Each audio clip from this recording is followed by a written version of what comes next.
Hello, everyone. As we conclude our coverage of the 2025 NFL Draft, I thought I would finish by giving you some draft grades and talk about teams that I thought did really well and others that I think could have done much better. So, starting with the Arizona Cardinals, I don't think this draft is anything too crazy. I think they gambled mostly on upside, and I don't think that's necessarily a bad thing. There are some picks that I'm not the biggest fan of, like Denzel Burke in the fifth round. Um, a lot of people liked Denzel Burke early on in the process. I was never one of them. I don't think Denzel Burke should have been drafted myself, but I do like the selection of Jordan Birch in the third. I think he's going to be a very quality rotational edge rusher for the Cardinals with the chance to perhaps start on the opposite side of Darius Robinson. I also really like the Walter Nolan pick in the first round. I think that will be huge and also elevate other guys on that team in terms of production going forward. And Will Johnson in the second, of course, is just the big gamble of, how bad is his knee actually going to be. And of course, me being who I am, I'm absolutely terrified of drafting injured corners. I've barely seen them work at the NFL level, so that is a pick that scares me a lot. But I can understand why the Arizona Cardinals would do that. So for the Arizona Cardinals, I am going to give them A minus for the Cardinals. I think they probably should have gone and got a wide receiver, but other than that, I think this is a very solid draft. Next, the Atlanta Falcons. Now, I'm not the biggest fan of what the Falcons have done. There are some picks here I like. I'm a really big fan of the Xavier Watts pick at 32 in the third round. This is a good pick. I like Xavier Watts. I think Xavier Watts is going to be a very good player. What I don't like and what I think is bad process is doubling up on safety. Billy Bowman, whatever. I think he'll be a quality special teamer. Maybe a rotational piece. But why are you doubling up on safety, right? That doesn't make a lot of sense to me. I also don't like doubling up on James Pierce and Jalen Walker, only because of what they gave up to go and get him. I don't know if it'll mention it here. Doesn't seem to mention what the trade actually was, but the Falcons gave up their first round pick in 2026 to go up and get James Pierce, and I think there is a possibility that there would have been better edge rushers at that pick next year than James Pierce Jr.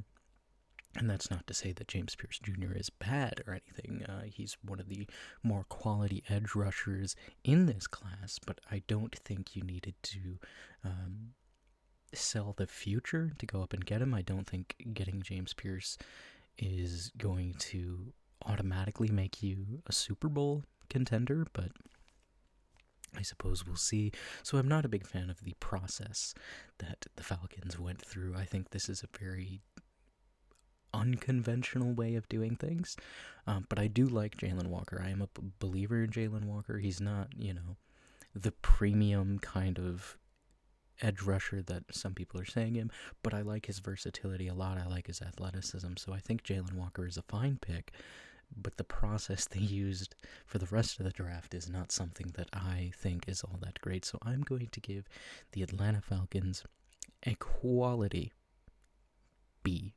This is a B to me. The Baltimore Ravens. The Baltimore Ravens, I think, had one of the better drafts this year. They did a lot of work. They had a lot of picks, a lot of shots at it. But the first two picks, they essentially just let the board come to them, and I don't think it's ever a bad thing to operate that way. And, in doing so, they got Malachi Starks, which I know a lot of people had as one of the top 10 players of this draft class. And, of course, being a non-premium position like safety, he fell down the board quite a ways. And I think this is absolutely insane to have Malachi Starks and Kyle Hamilton on the same team. Maybe they need to go and do a better job of solidifying that second corner position there in Baltimore, but Malachi Starks and Kyle Hamilton will certainly be a nightmare for a lot of teams trying to play against the Baltimore Ravens. And then their second pick, Mike Green, who a lot of people had in the first round, of course, fell due to some off-the-field conduct and, whatever process the Baltimore Ravens used to determine that wasn't a risk to them, or, whatever their process was in that regard. I can't comment on that, but Mike Green, the player, in terms of football, is a very, very good football player, not NFL player. We can't say for sure yet, but Mike Green it was a phenomenal prospect, so we'll see how that translates at the NFL level. And then Emory Jones in the third round. Emory Jones, I think, kind of gets looked over a little bit because of who his teammate was in Will Campbell, but Emory Jones, I think, is a very capable swing tackle. So, having depth on the offensive line is always a good thing. So the first 3 picks, especially for Baltimore, I think were really, really solid. And then Aeneas Peebles in the 6th round is a pick that I also really, really like by Baltimore. Tyler Loop, again, in the 6th to replace Justin Tucker. I think Tyler Loop is a very, very solid kicker and will hopefully be the next Justin Tucker for them. And yeah, for the Baltimore Ravens, I'm going to give them an A grade for this draft. For the Buffalo Bills, there's a lot of people I like on this draft board here. I think this was a really, really good draft by the Bills. I think they addressed a lot of their needs, and certainly have the possibility to make that team a team that can go and win a Super Bowl with Josh Allen. I do wish they maybe addressed wide receiver a little better. I'm not overly convinced by Keon Coleman and Khalil Shakir at this point. I think maybe someone like Elike Omanor or Ty Felton or something. One of those, later wide receivers that we saw go would have been a nice addition to this class. But other than that, Maxwell Harrison in the first round, phenomenal pick. I think Maxwell Harrison and Christian Benford could be a really, really strong duo for the Bills for a long time. TJ Sanders in the second round, I like a lot. Landon Jackson in the third, another huge pickup, I think, for the Buffalo Bills, and one that I like a lot. I'm a big believer in Landon Jackson, and they've needed some help on the edge in Buffalo for a while now. And Deion Walker too is another great pickup in the fourth for the Bills. I'm also huge fan of Dorian Strong in the sixth. I think Dorian Strong can be that solid third corner, given enough time, right? Given the time to develop, I think Dorian Strong could be a very good corner for the Bills. So for the Bills, I'm also going to give them an A grade, bordering on an A plus if they drafted a wide receiver, but Buffalo gets an A for me. The Carolina Panthers now. The Panthers draft is a little bit of a weird one to me. I didn't exactly expect it to go the way that it did. Mostly with Tedor McMillan at 8.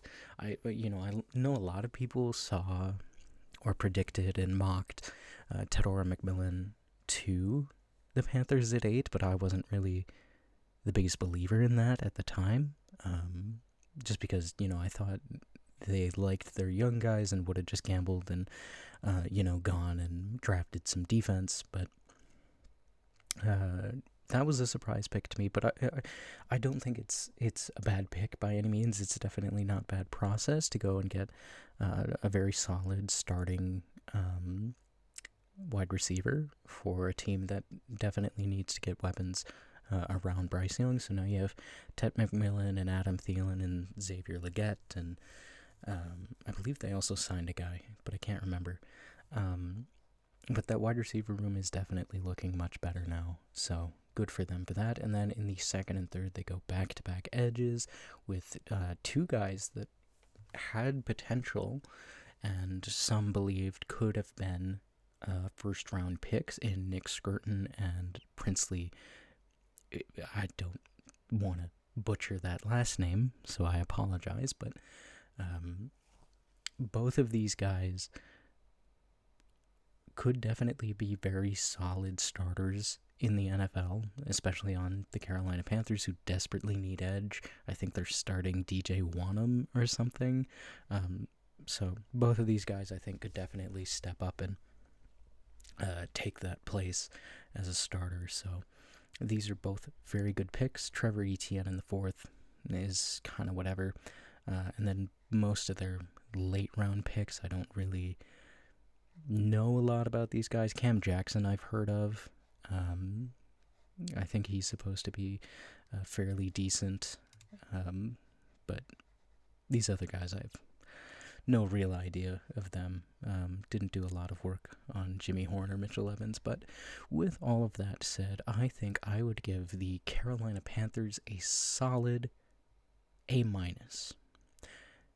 The Chicago Bears were a team that I thought got off with a solid start with Colston Loveland and Luther Burden. I think was phenomenal.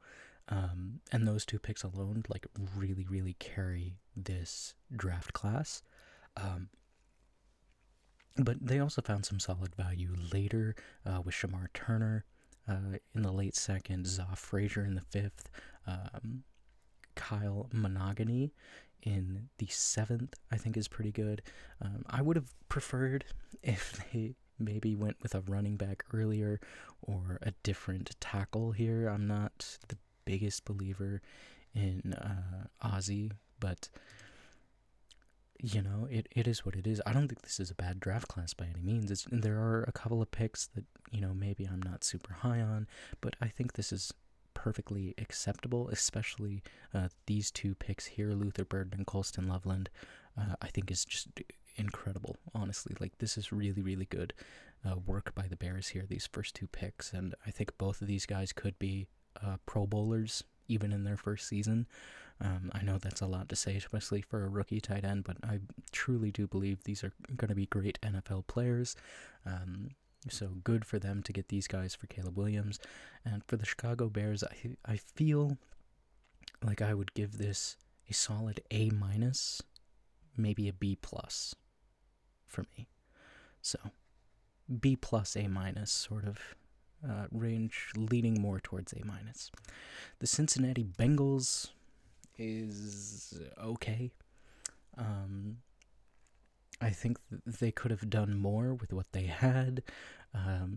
They didn't make any moves at all, as you can see. They just sat and picked, and I think there were maybe better players available at those picks, at similar positions. Demetrius Knight in the second, I think, is probably good value. I think this is a good pick. Shamar Stewart at 17. I would have gone a different edge rusher at 17. Of course, in my mock drafts, I was giving them Donovan Azuraku, who ended up falling, which kind of surprised me, but I guess he is a little undersized. But Shamar Stewart, I don't think, is really what the Bengals are looking for. It feels like a bit of an off pick for me.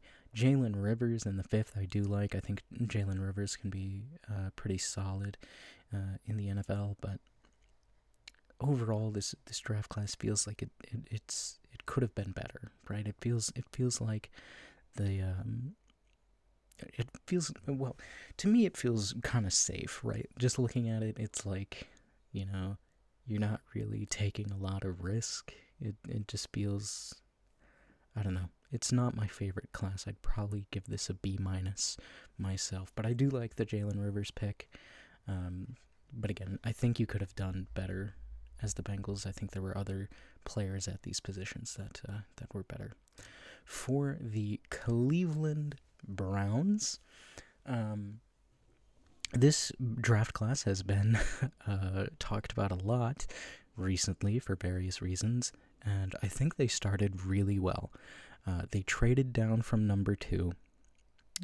They gave up Travis Hunter, but they did get a first-round pick next year from the Jaguars, among other picks, and they still landed Mason Graham in the 5th, which I think is a very solid. Mason Graham's a good player.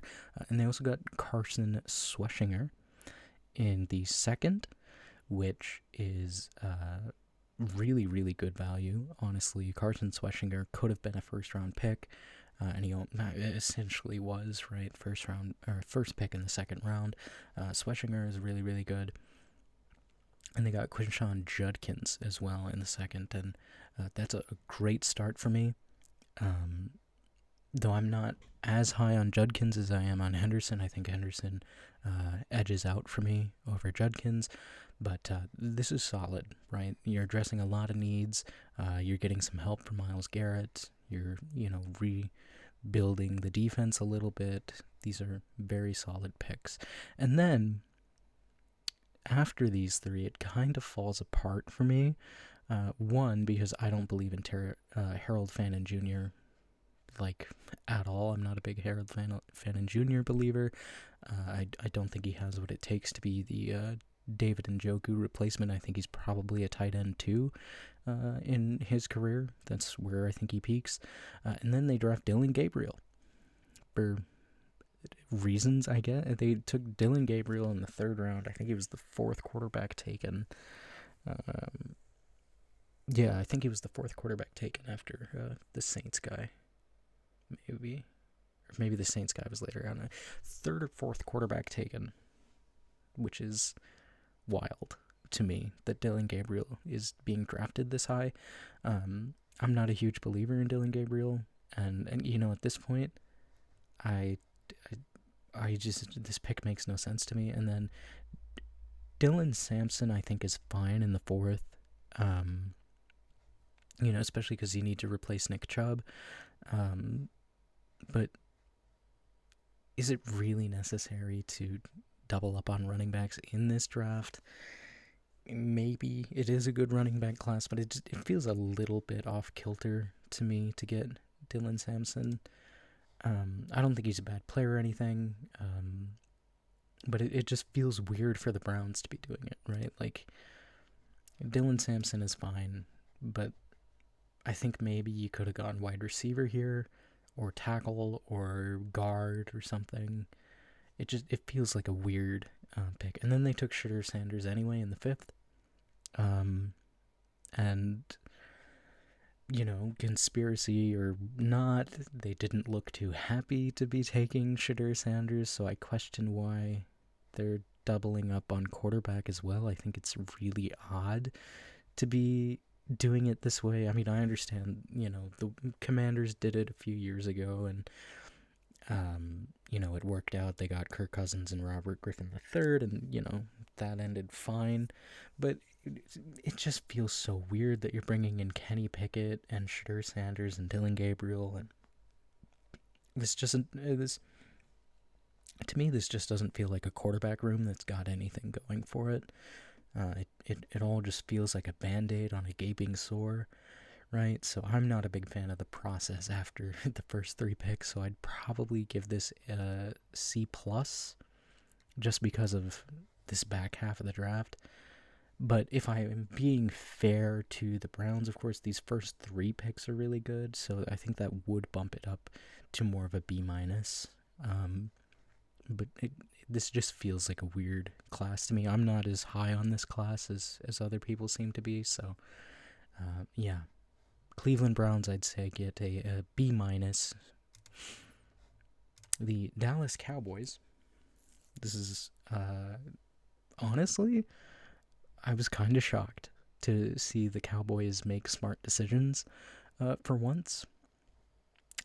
Honestly, it was a weird weird day to watch the Cowboys just make smart picks pretty much down the board. Tyler Booker at 12, you know, it's not flashy, but it's good process to just go and get an immediate replacement for the guy that retired. Donovan Ezra-Raku at 2, as any of you know who have watched me over the last month talk about the draft. I'm a big believer in Donovan Ezra-Raku. Yes, he is undersized. He's 6'3". Well, actually, he's like 6'2" and 3/4 or whatever, but Donovan Ezra-Raku, I'm a big believer in. He's a very technical pass rusher, and lining him up alongside Micah Parsons, I think could wreak havoc. I think that's a phenomenal pick there by the Cowboys. Savon Revel in the third, again, kind of like the Will Johnson pick, where it's like, how bad is that ACL, right? Like, can he recover on time? How is it going to affect his play? Whatever. But if you're gambling on upside, I don't think it's too bad to gamble on upside in the third on a guy like Savon Revel. A lot of people I know are huge believers in Savon Revel, so that's a solid pick there. Jadon Blue in the fifth, I think, is perfectly fine. Shamar James is all right. Phil Maffa is one that I think is really interesting. I hadn't heard his name before he was called. I went and I looked at him. It's like, seems like a very solid running back too. So I think that's definitely a name to watch for the Cowboys. But other than all of that, I think this was a very solid draft by the Cowboys. I would give this an A grade. I think it's a very good draft by the Cowboys. The Denver Broncos, another team that I think did all right. Maybe not as good as they could have done. But Jahdae Barron at 20 didn't make a whole lot of sense to me at first. But then I went and I dug into it a little more, and it does look like they're going to be playing Jahdae Barron at the nickel, which is where I think he will do his best. And if you have Riley Dixon, Pat Surtain, Jahdae Barron, and God, I can't remember the name of that safety off the top of my head, but that is a wicked secondary. If all things are equal, that's crazy good. So this pick has grown on me a lot since the first round, so that is fine by me. RJ Harvey in the second, I'm not the biggest fan of. I think there may have been better running backs at the time that you could have used for this pick, but they do need a running back, so whatever. The Pat Bryant pick I don't like. This is another one that just feels weird to me. And they traded up to go get him. I don't remember exactly what the trade is that they used. I don't think it was a lot, if I remember correctly. It wasn't as bad as another trade that we'll get to in a sec. But I'm not a huge fan of this pick specifically, trading up to go get Pat Bryant. I think you probably would have been fine just letting him fall to you. Savion Jones in the third, I think, is fine. Q Robinson, I think, is fine. I think a lot of these picks after RJ Harvey and Pat Bryant are just fine. This feels like another one that sort of started hot and then just kind of fell into the safe area where it's like you're not taking a huge amount of risk with these. So I think for Denver, I'd give this a B. I think this is a class that is a B for me. Of course, none of this matters, right? We're just having a lot of fun with it. And we're probably, all of us who make these grades, we're all going to look like fools in 3 years, so what does it matter? The Detroit Lions. I'm kind of about this draft. Tyleik Williams, yeah, okay. It's not my favorite, but it makes sense. Tate Ratledge is one where I think you probably could have got a better guard at this pick, but again, it's fine, it's whatever. This is where things get you know, I don't like this pick. I don't know why they traded 3 third-round picks, one this year, 2 next year, to go up and get Isaac Tesla. Really doesn't make a whole lot of sense to me. I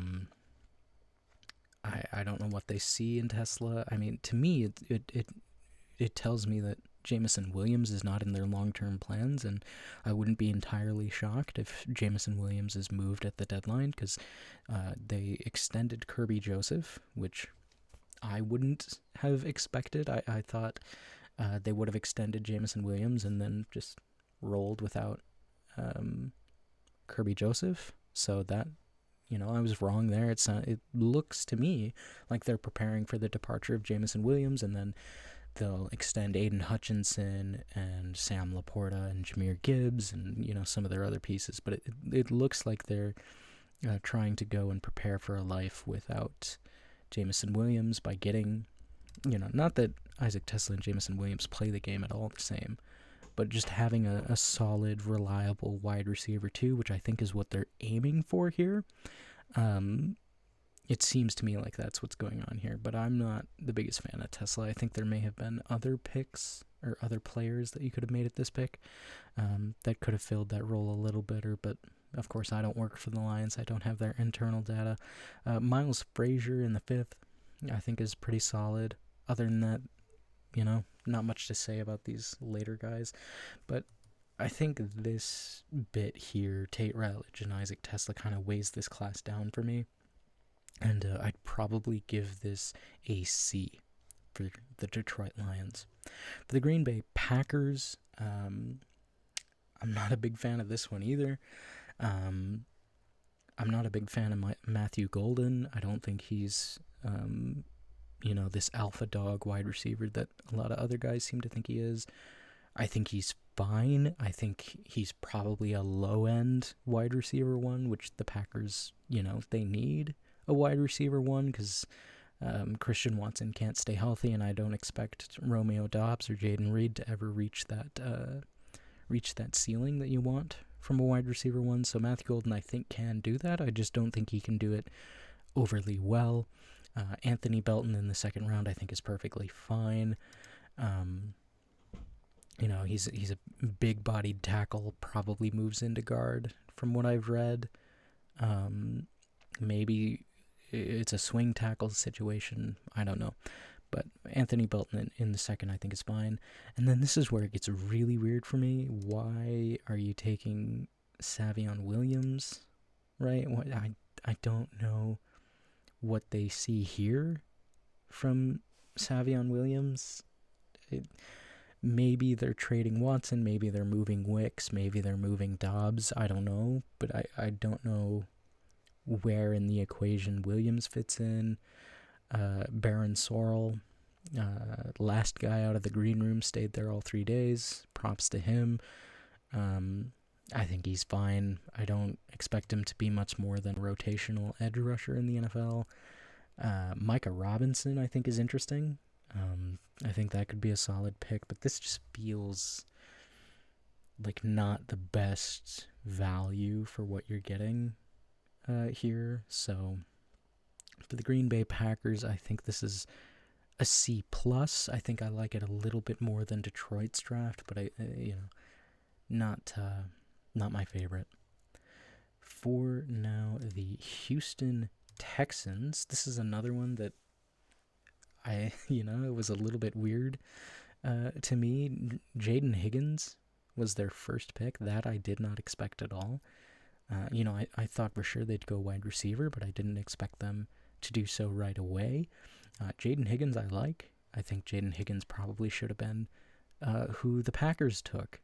But Jaden Higgins is a solid pick. I just didn't expect it. Arante Ursary is fine, I guess. It's not my favorite pick, but it's an offensive lineman. It's not flashy. It's fine. I don't know if they're going to play him at tackle or maybe move him into guard. I don't know exactly what's going on there. And then Jalen Noel in the 3rd. I did not expect them to double up on receiver this quickly. I thought maybe they'd just find some guys as UDFAs or, maybe maybe go and find someone late in day 3 or something.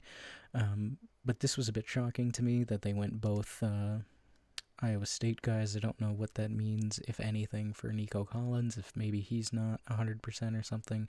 I don't know, but it's okay. It's a fine pick. Jalen Smith at the second, third round pick. They're really going in on the Jalen's here. This one was a little bit weird to me. I think a lot of people had this guy ranked pretty low. I didn't expect him to go in the third, but there he is. Woody Marks.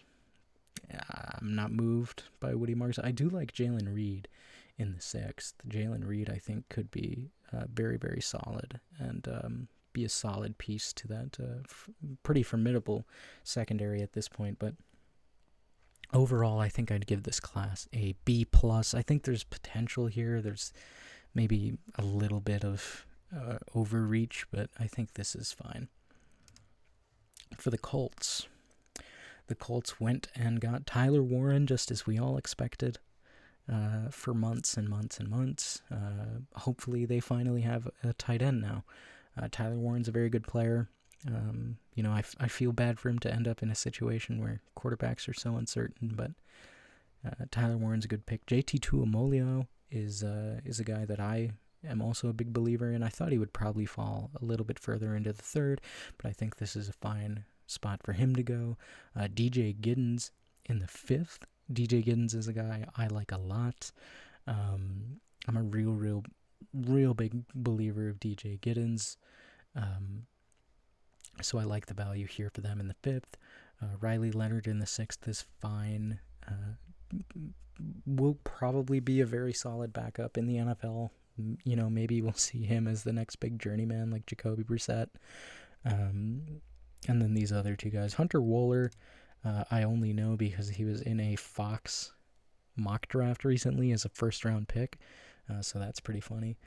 But these other two guys I don't know a lot about. So I think I would give the Colts here a B+ as well, similar to Houston. I think there's definitely some good picks here, some that maybe you could have got more value from. But I do like Tyler Warren and DJ Giddens, especially from this one. Jacksonville had a great start to the day, going up and getting Travis Hunter. Really, really good start there. After that, I feel pretty mediocre about the rest of it. Like Travis Hunter, phenomenal, great job. Caleb Ransaw, whatever. Wyatt Milam, I think, is good value in the third. Definitely for a team like Jacksonville that needs help on the offensive line for sure. Bashal Tuten could be a good running back. I don't know that he's necessarily one of my favorites. Of course, super athletic, obviously. Maybe they're looking to trade Travis Etienne at some point. They probably will. But, just having depth, I guess, is perfectly fine. Jalen McLeod, I think, is pretty good.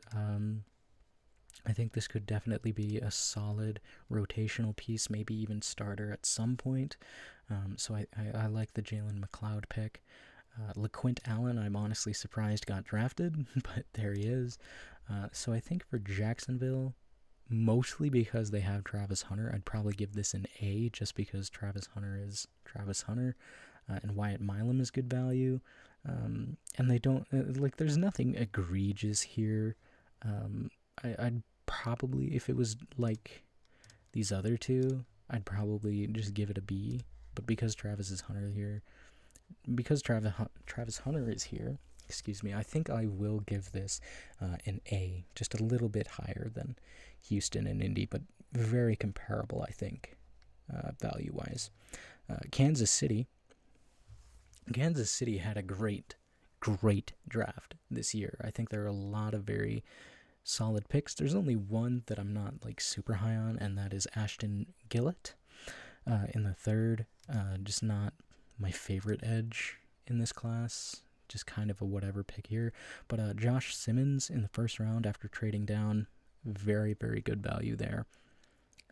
I mean, they only traded down one pick. What am I talking about?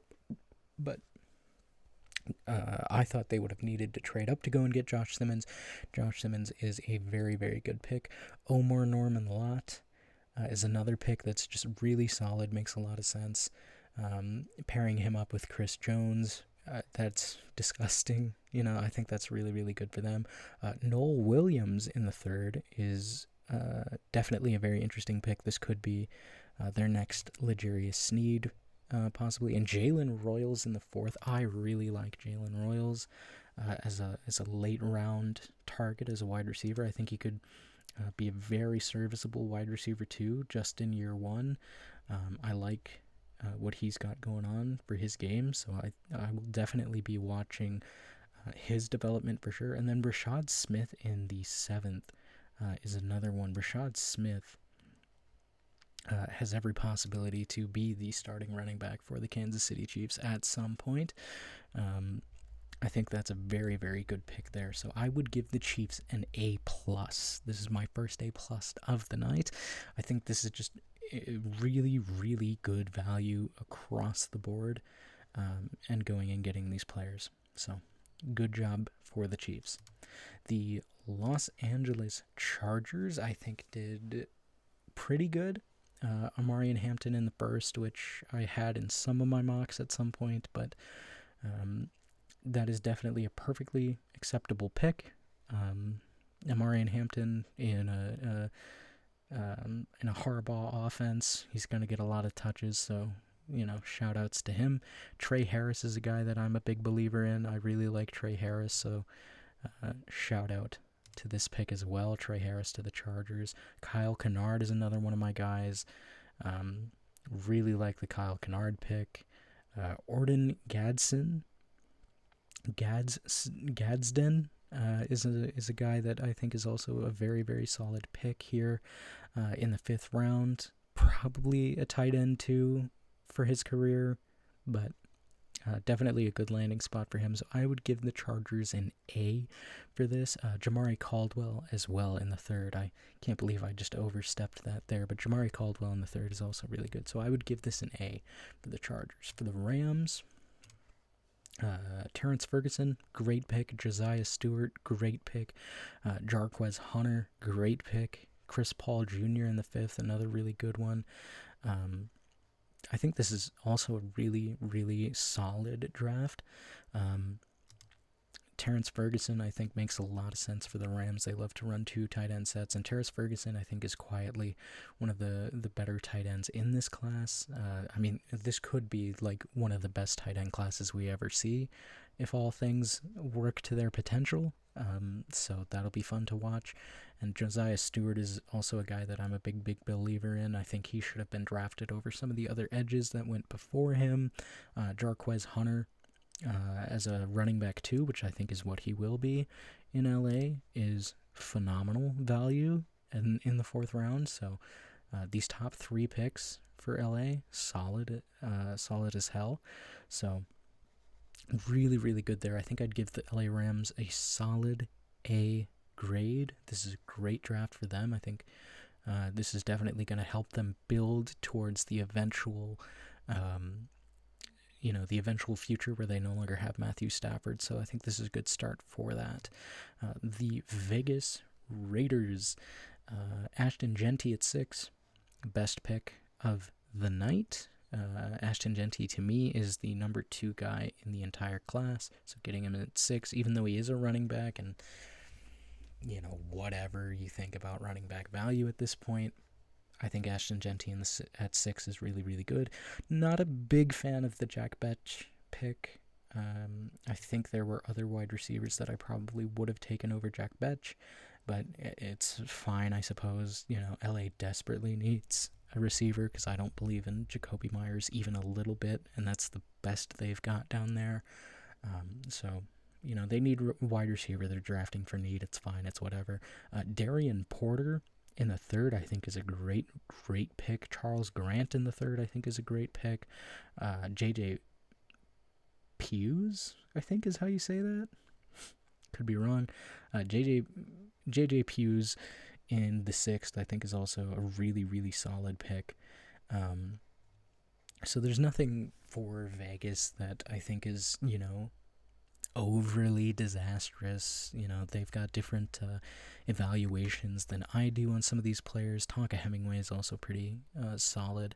So I think I would give the Las Vegas Raiders a solid B+. I think there are a couple of picks that are just a little, you know, I'm not super into Jack Betch and it's whatever, but all around solid value, I'd give them a B+ for the Raiders. For the Miami Dolphins, I think may have had one of the best drafts, honestly. The only pick I really don't like is Quinn Ewers, but that's just because I don't like Quinn Ewers as a player, and I don't think he should have been drafted myself. I think he should have just gone back to school and, got some more reps in, but Kenneth Grant, really, really good pick. Jonas Ivainia, one of my favorite players in the entire class. I love Jonas Ivainia. I think this dude's going to be an absolute mauler at guard.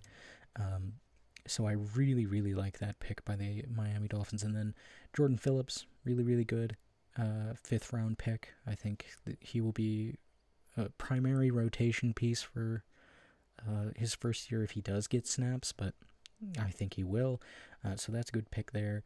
Ollie Gordon in the 6th is also probably decent value. But, they love running the ball in Miami, so Ollie Gordon's a good pick for them.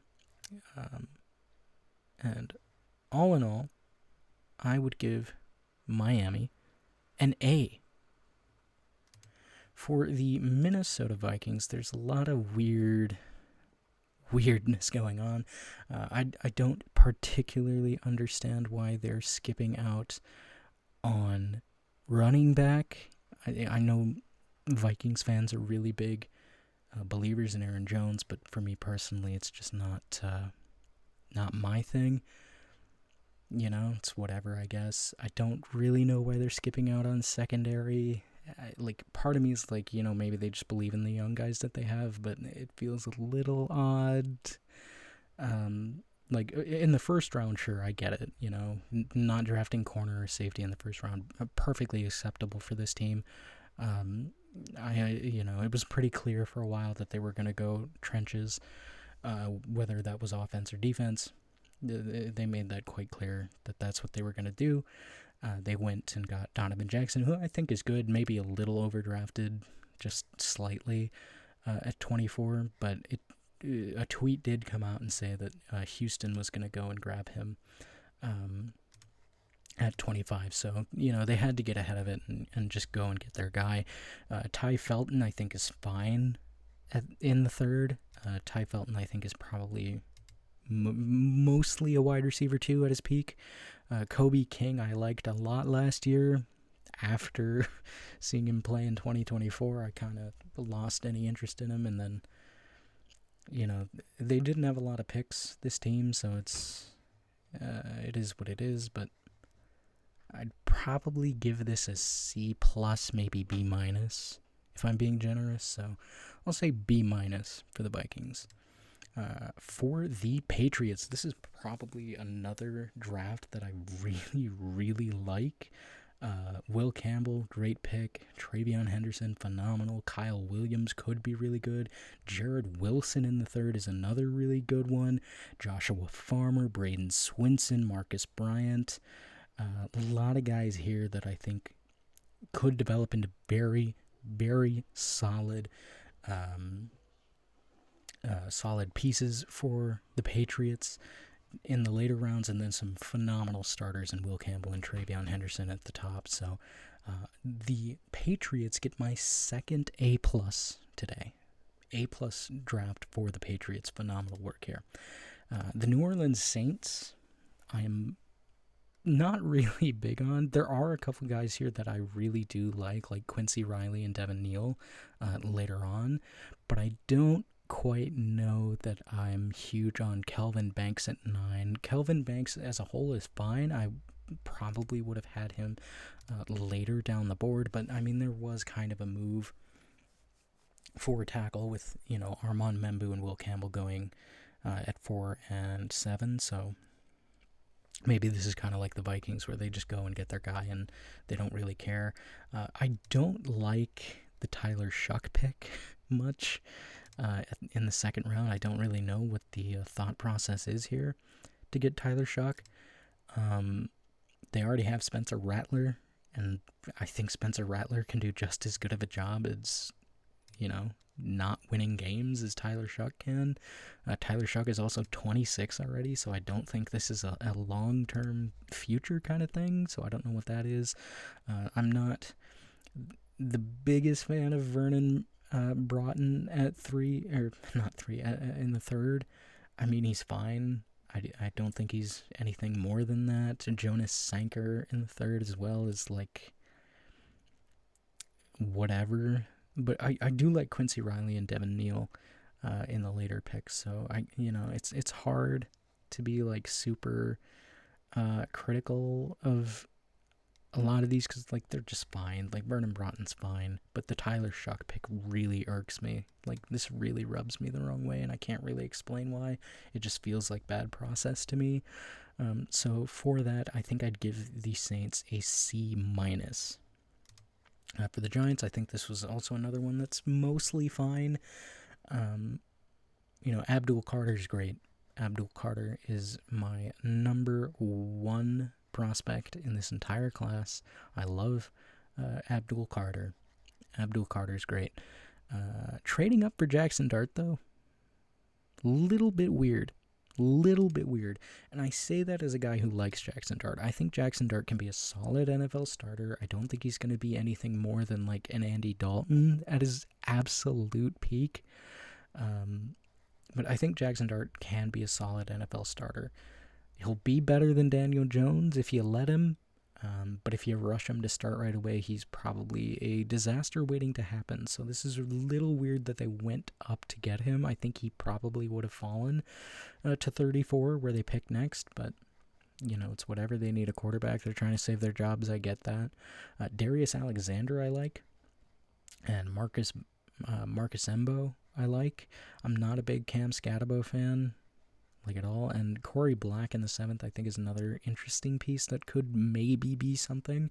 But the Jackson Dart trade and Cam Scatabo just kind of like lower this a little bit for me. So I'd probably go from an A to an A-, or maybe an A- to a B+.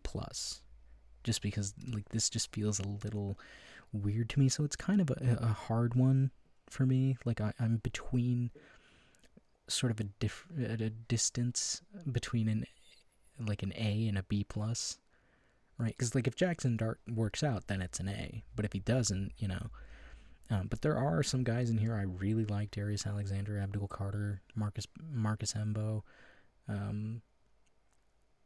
It's a weird one. I think when I'm thinking about it here, I think I'd lean more A- for the Giants. So that's what I'm going to give them. The New York Jets. I think this is a really good draft. Really, really good draft. Armand Membu, I don't think he's going to play left tackle in the NFL. He'll probably be a right tackle, but even if he is just a guard, Marcus Embu is a freak athlete, really, really solid player. So Armand Membu, good pick by the Jets. Mason Taylor's also another one that after looking into it some more, because I wasn't overly familiar with Mason Taylor, this is a great pick by the Jets. They've needed a tight end for a long time. I think this guy could be their long-term answer for the Jets at the tight end position. Azrae Thomas in the 3rd. This is another guy that a lot of people thought could be a first-rounder. Evidently he wasn't, but Azrae Thomas I think has a lot of upside. You put him across from Sauce Gardner or as the 3rd guy in there, I think that's a good place for him to be. Good pick by the Jets there. I'm not the biggest fan of Arian Smith. I think there were other wide receivers he probably could have taken here that would have been better, but it's fine. And then Malachi Moore is a guy that I also really, really like as one of these late-round safeties that I think could develop into a full-time starter. I really like the Malachi Moore pick. Very solid by them. So for the Jets, I'd probably give this an A. I really like a lot of these moves here that they've done. Minus Arian Smith. Not a big fan of the Arian Smith pick, but it's whatever. They have different valuations than I do, and I'm not going to, be too critical of a fourth round wide receiver. So these first three picks, just phenomenal. Knocked it out of the park. They did great with those. So A for the Jets. The Philadelphia Eagles, there's a lot of value here, I think, in these first two picks.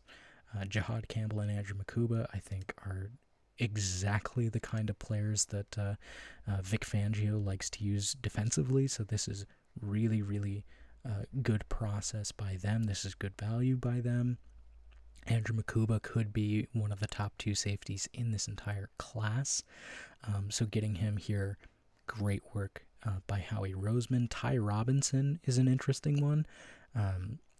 He wasn't huge on my board personally, but I know a couple of guys that really, really like Ty Robinson, so that's one to watch. And then later down the board, it's just, just guys with potential. And then Kyle McCord will probably be a solid backup. But these first two picks are incredible. And then the rest of this is all just sort of the Eagles being the Eagles, so not too worried about any of that. But these first two picks alone, I think, are just so good for what the Eagles like to do and, what they need. I think that alone makes me say this is an A draft. Maybe an A-, but probably an A. This is a very solid draft for the Eagles. The Pittsburgh Steelers, I like quite a few of their moves that they've done here. Derek Harmon in the first, This is, as we talked about before, their defense is getting old, right? Cam Hayward, TJ Watt. I don't think Alex Highsmith, I haven't gone and checked, but I don't think Alex Highsmith is quite there yet. But that defense is starting to age out, and getting a guy that can, learn from Cam Ward and TJ Watt and Derek Harmon, who, already has so much disruptive potential on the D-line. I think that is a great pick. Caleb Johnson, they got their Najee Harris replacement.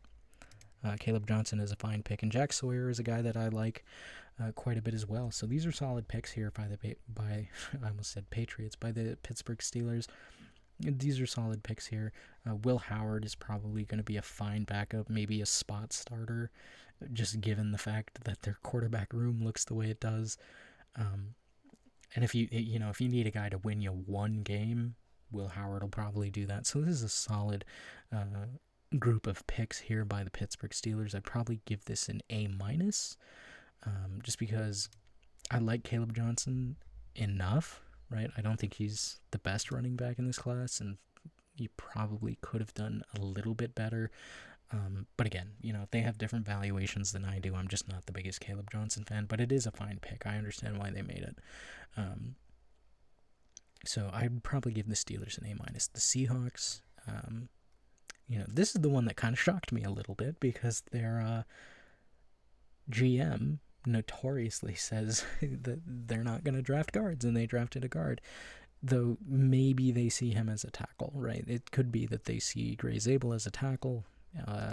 Others see him at guard, whatever. They went offensive line. It's not flashy, I get it, but it is what they needed to do, and I'm not going to fault them for drafting an offensive lineman. Nick Emenwari is a guy that I'm not the biggest, believer in, but I think Nick Emenwari, betting on the upside of his athletic potential, is fine, even if his mechanics need some work.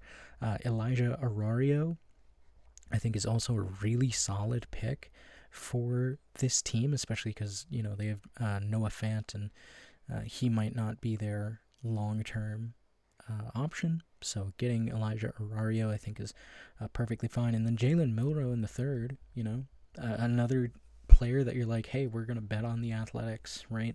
His mechanics might need some work, but that's a good pick there if it does work out. And, he doesn't have the pressure of drafting him in the first round, so you don't have to worry too bad if it doesn't work out. And then Damian Martinez in the seventh, I think this is a very good option if he develops into a complement for Kenneth Walker. I think that's a great guy to do that. And Ricky White in the seventh as well. I think this could be a very solid Very solid slot receiver. So I think I would give this draft an A minus as well, just because there are a couple guys in here that I'm not as high on as others, but the process, the thought process, the value is good, so I can't fault them too hard for having different valuations than me. The San Francisco 49ers, I think, is a bit of a weird one. Michael Williams is fine, right? Like, I don't know that he's going to be a star in the NFL, but I think he will be a long-term starter, probably as like the second option on the edge, which I believe is why they're drafting him, of course, because they have Nick Bosa already, so they just need to get a solid second man, a Robin to their Batman, really. And I think for what they're doing here at 11, I think that's exactly what they need to do. It's the same reason I had him going to the Cowboys in some of my mock drafts, is just as the second pass rusher. I think this is where he will shine. I don't think I'd want him as the number one. Alfred Collins, solid pick there as well. Nose tackle out of Texas. Not a lot to say there. It's a nose tackle. I think he'll do his job phenomenally. Just fill up space. I don't know why I had a lisp there. But Alfred Collins should do wonderfully well in San Francisco. Then it gets a little weird. After that, there's just a bunch of guys that went a lot higher than I think they probably should have. Nick Martin and Upton Stout and CJ West, I think, is about where he should be. CJ West, I think, is actually a good pick here. Jordan Watkins, I don't even know who this guy is, to be honest with you. Jordan James is a very intriguing pick to me. I think this could easily be another, Jordan Mason or Elijah Mitchell, or, just rotational back that is very efficient, but probably not the guy you want starting long term. So this is a good pick. And then Curtis Rourke was drafted to be their backup. So that's interesting. But this middle section here with, Nick Martin and Upton Stout and Jordan Watkins, this is where it's kind of a little bit odd. Of course, CJ West I think is fine. But this draft class, I think I would give a B for the Niners. The Tampa Bay Buccaneers. This is a class that a lot of people seem to be not overly high on. I think it's fine. I'm not a fan of the Benjamin Morrison pick just because, again, as I mentioned with Will Johnson, I am not a guy that'll go and grab injured corners, especially a guy like Benjamin Morrison who, like, his injury sounds like it's absolutely debilitating to his career. And, you feel sorry for the guy because he had great production in college and was set to be a first-round pick. But if it is true, and I've not confirmed it, I haven't checked on it in a while, but it sounds like he had a labral tear in his hip. And if that's the case, I don't know how he can ever be the player that he was before. So that really, really worries me on the Benjamin Morrison pick. Jacob Parrish, I think, is a solid pick, and Tez Johnson in the 7th, I think, is solid value. But a lot of people seem to be caught up on the Emeka Egbuka selection at 19. I think Egbuka is the second best receiver in this class, and I don't think it's very close either. I really like Emeka Egbuka. And a lot of people are like, well, why are you going out and getting Emeka Egbuka? You already have Mike Evans and Chris Godwin. And it's like, well, the thing is, they're both getting up there in age. I mean, Mike Evans is 31. Chris Godwin, I think, is 29. And Chris Godwin hasn't been healthy in a long time. And I think if you want that, big dog, like 8, 9, 10 targets a game kind of guy, this is the guy you go and get, right? Like, this is that guy. And I don't quite understand why Emeka Egbuka is getting prospect fatigued as much as he is. I think Emeka Egbuka is a great player. Like, the Bucs, to me, seem like a team that really care about the future, and having Emeka Egbuka and Jalen McMillan as the successors to Mike Evans and Chris Godwin, I think, is fine. I don't have a problem with it. I think this pick is perfectly fine. I'm not a fan of the Morrison pick. but the Emeka Egbuka pick, I think, is fine. I think I'd give this class a B. You know, as much as I don't like the Morrison pick, I think the rest of it is perfectly fine. I think there's definitely value to be had with the rest of their draft, and I'm really high on Egbuka, so I'd give this a B myself. Tennessee had a good draft, I will say. There's a lot of players here I like. Of course, you guys all know I'm not a huge believer in Cam Ward. I think he'll be fine. I think he's probably just a bridge quarterback. I don't think he'll be anything more than, an Andy Dalton or a Kirk Cousins, or just like the guy that's good enough, right? Good enough to win with, but not when it matters, sort of thing. I think Cam Ward is fine. I don't think he's special, is what I'm trying to say. But other than that, I really like this draft. I like Oladejo in the second. Oladejo. I like that pick a lot. I think he's, especially for a team that needs help at the edge rusher spot, phenomenal pick there. I'm a big fan. Kevin Winston Jr., I think, is also a guy that could be a very, very solid safety in the NFL. I like that pick a lot. I like Gunnar Helm in the fourth. I'm not a huge fan of Elike Minor, but for where he is, I think this is very solid value. People thought he would be a first rounder, but I never understood that. I never saw that. So I think this is good value for him in the fourth. Gunnar Helm's good. Kamir Decay, I think is how you say that, is also a guy that I find very interesting. I looked at him recently for a different mock that I did. I think he could be a very solid slot player as well. So I think for the Tennessee Titans, I think I would give this an A for the Titans. I think this is a very solid draft with a lot of value to be found down the board. The Washington Commanders, I think, also had a fairly solid draft. I don't think there's anything that really sticks out. Josh Conerly, 29. That's perfectly fine. That's right in line where I thought he should go. I think that's a perfectly fine pick. Trey Amos, round 2, a team that desperately needed corner. I think Trey Amos could be a solid CB2. I don't think he'll ever be that, big dog, lockdown, put him on an island kind of guy, but I think Trey Amos is fine. Jalen Lane is a guy kind of like Kamir Decay, where I only started looking at him recently, but he looks like a guy that I think could be a very solid slot guy in the NFL, so I like that pick. And there's nothing here, that really sticks out as bad process or undesirable or, whatever nonsense. I think this is a very solid draft as well, so I think I'd give this an A too. I think this was a draft where a lot of teams didn't really do anything super egregious. There were some moves that I thought were kind of rich, like the Saints going and getting Tyler Shuck, but I think for the most part we've seen these teams just kind of learn from like the COVID years, where they're being a lot safer, I think, than they used to in the past. They're not taking as many risks, well, except the Falcons just trading away their future for whatever, but maybe it is just a consequence, well, not a consequence, but like a symptom of the draft class itself being what it is, that it doesn't feel as flashy as other classes have been, because, we know what this class is. It